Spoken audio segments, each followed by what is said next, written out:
A paz do Senhor, meus irmãos, minhas irmãs. Aqui quem vos fala é o irmão João Paulo. Eu gostaria de estar lendo um versículo da palavra de Deus que se encontra no Evangelho segundo escreveu Lucas. Lucas, capítulo 1, versículo de número 37. Somente o versículo 37 que nós vamos estar lendo. Diz assim: Pois nada é impossível para Deus. Pois nada é impossível para Deus. Versículo 37 de Lucas.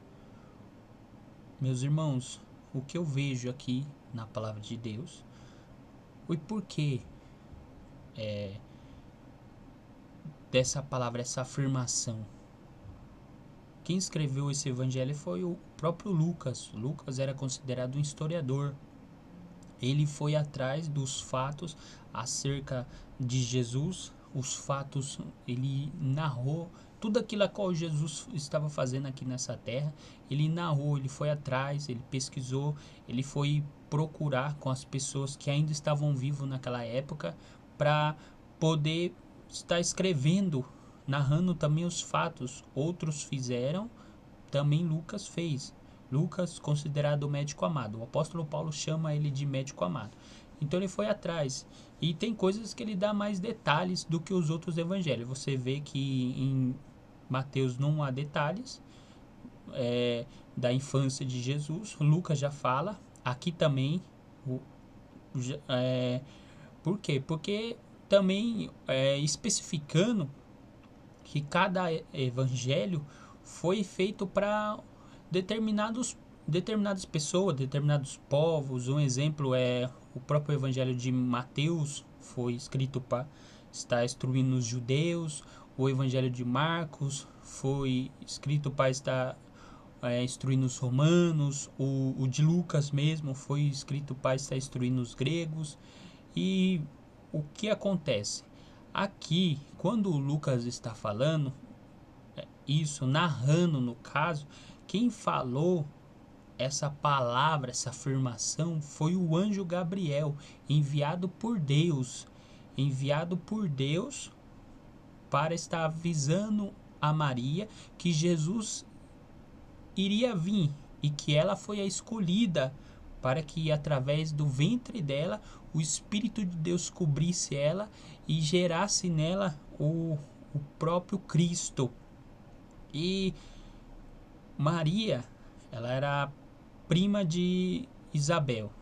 E nós vemos no capítulo 1 ali, desde do começo do capítulo, os irmãos, se forem estar vendo ali a história, diz que havia um sacerdote que ele se chamava Zacarias. Aí ele estava lá cumprindo a sua função como sacerdote, só que em determinado momento o anjo do Senhor aparece. Ele estava ali diante do altar de incenso, o anjo do Senhor aparece. Gabriel, enviado por Deus, aparece e fala: ó, você, a sua esposa é estéril, só que ela vai ter um filho. E esse filho vai se chamar João.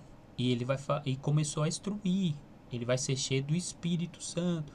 Ele vai estar diante do caminho do Senhor e tantas outras coisas mais. Só que Zacarias falou: mas como isso?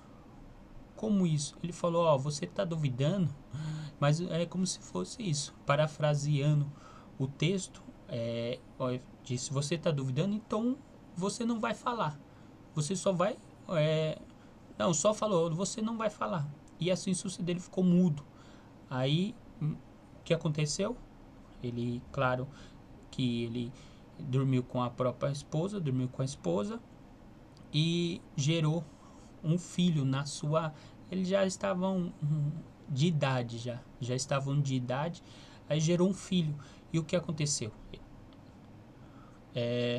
Nós vemos aqui que o mesmo anjo que pegou e fez com que a esposa de Zacarias gerasse um filho foi a mesma que apareceu para Maria e falou: olha, a sua prima também, ela é uma senhora de idade ela também não tinha possibilidade dela ter um filho.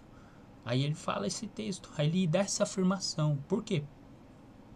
Para Deus nada é impossível. Porque quando ele chegou, Gabriel chegou e falou: Ó, você é uma mulher bendita. Bendita és tu entre as mulheres. Bendito é és tu. Foi escolhida entre todas as mulheres. Foi você que foi escolhida. Aí ele fala: Ó, você vai gerar o Messias. Você vai gerar o, o Salvador de todo o povo. Ela fala: como vai ser isso? Ela pergunta: como vai ser isso? Aí ele explica: ó, descerá sobre ti o Espírito do Senhor te cobrirá. Aí ele ainda afirma, aí ele pega e fala: ó, a sua prima também não tinha como acontecer algo na vida dela, mas para Deus nada é impossível. Então a mesma coisa que ia acontecer com ela, que foi um milagre, também ia acontecer algo sobrenatural sobre a sua vida. E o que nós tiramos por essa palavra?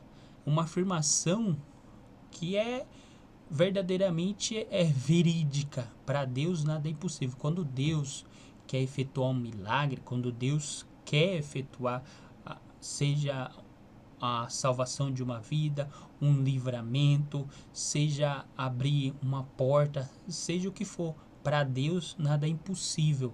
Então, é isso que eu queria estar falando para os irmãos, para as irmãs, para os irmãos e as irmãs crerem no impossível de Deus, crerem em aquilo a qual você tem buscado, aquilo a qual você tem orado, aquilo a qual você tem pedido do Senhor. Você está buscando, você está indo atrás. Para Deus nada é impossível. Deus é poderoso para agir sobre a sua vida. Você tem que crer nesse Deus do impossível. Você tem que buscar esse Deus do impossível. Você tem que acreditar nesse Deus do impossível. Você tem que cada dia mais se voltar para esse Deus do impossível, porque ele é o Deus do impossível. Se você for pegar desde lá no Antigo Testamento, você vê desde o começo coisas impossíveis que Deus fez para com o povo dele. E Deus deixou de fazer, se Ele é o mesmo ontem e hoje e será eternamente? Não, Ele não deixou de fazer. Então essa palavra que eu tenho para falar para os irmãos e para as irmãs: creia no Deus do impossível. O seu Deus é o Deus do impossível. Não duvide desse Deus que é o Deus do impossível que age sobre a sua vida. Amém?